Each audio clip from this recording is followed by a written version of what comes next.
দীপ গেটটা একটু লক করতেন। আদিশ পাখি ছোট্ট বুকে মেঘ জমিয়ে কেন রে কাঁদিস পাখি, তুই ফিরবি বলে আমি কেমন সন্ধ্যা নামায় রাখি, তুই ফিরবি বলে আমি কেমন সন্ধ্যা নামায় রাখি। ছোট্ট তোর ওই ওমের ডানায় না ঘষতে দিবি কি, ছোট্ট তোর ওই ওমের ডানায় না ঘষতে দিবি কি, বুকের ভেতর ঘুলঘুলিতে একলা পাখি হবি, তুই বুকের ভেতর ঘুলঘুলিতে একলা পাখি হবি।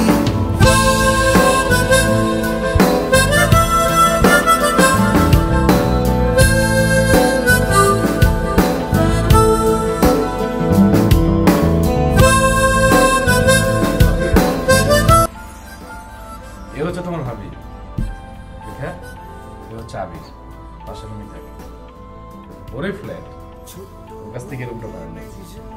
খুব ভালো ছিল। তুমি কি অফিসে যাচ্ছ? ঠিক আছে যাও, দেখো। হ্যাঁ থেকে আমাদেরকে ইনফর্ম করা হয়েছে কেউ একজন সুইসাইড করেছে এবং তার দেহটা এদের ফাউন্ডেশনে দান করেছে।